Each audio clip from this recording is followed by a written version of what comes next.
नमस्कार. भक्तिप्रिया चॅनलवर आपले खूप खूप स्वागत आहे.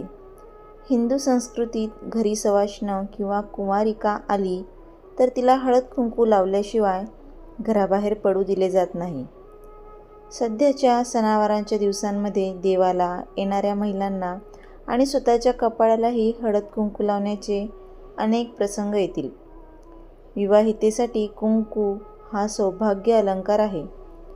हळद कुंकू लावण्याची शास्त्रात काही पद्धती सांगितल्या आहेत. त्याचा आरोग्यावर थेट परिणाम होतो.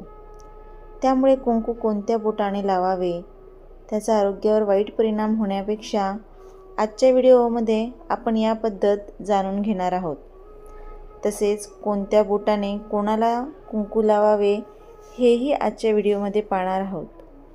त्या अगोदर चॅनलला सबस्क्राईब केले नसेल तर सबस्क्राईब नक्की करा.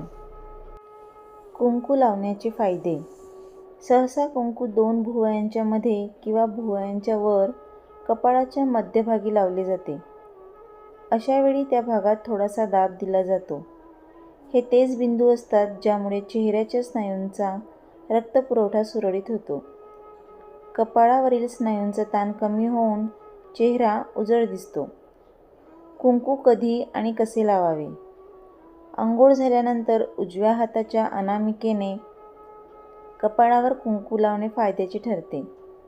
असे केल्यामुळे शरीरातील कुंकवाची ताकद संचारते असे म्हणतात. स्वतःला कुंकू लावताना अनामिकेने लावावे. त्यामुळे कुंकवामध्ये तारक शक्ती कार्यरत होते. इतर व्यक्तींना वाईट शक्तींचा त्रास असल्यास त्याचा कुंकू लावणाऱ्या व्यक्तीला त्रास होऊ नये म्हणून मध्यमेने किंवा अंगठ्याने इतरांना कुंकू गोलाकारात किंवा टिळा लावावा.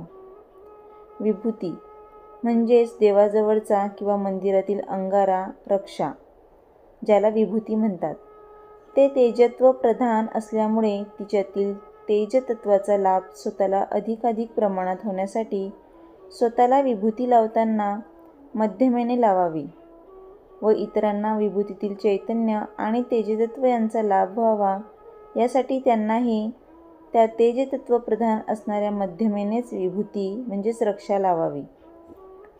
जर कोणी शुभ कार्यासाठी घराबाहेर पडत असेल तर मधल्या बोटाने टिळा लावणे शुभ मानले जाते. त्यामुळे त्यांचे काम चांगले होते. मधले बोट शनिग्रहाशी संबंधित आहे आणि शनिग्रह यशाचे प्रतीक आहे. तसेच अनामिकाने कपाळावर टिळा लावल्याने मनाला शांती मिळते. सूर्यदेव अनामिकामध्ये वास करतात. अनामिकेने देवाच्या चित्रावरही म्हणजेच देवांनाही टिळा लावला जातो. हिंदू परंपरेनुसार अंगठ्याने टिळा लावणे देखील शुभ असते. शुक्र ग्रह अंगठ्यामध्ये राहतो. अंगठ्याने टिळा लावल्याने व्यक्तीचे आरोग्य चांगले राहते. घरात सुखसमृद्धी नांदते. तर मृत्यूनंतर व्यक्तीच्या कपाळावर सर्वात लहान बोटाने टिळा लावला जातो, जे त्याच्या मोक्षप्राप्तीचे प्रतीक मानले जाते. मित्रमैत्रिणींनो, जर तुम्हाला तर्जनी, मध्यमा, अंगठा, अनामिका आणि करंगडी माहीत नसेल तर पुढील चित्राची तुम्हाला मदत नक्कीच होईल. तर आजचा व्हिडिओ तुम्हाला कसा वाटला कमेंट करून नक्की सांगा आणि जास्तीत जास्त शेअर करा, लाईक करा, चॅनलला सबस्क्राईब नक्की करा. धन्यवाद.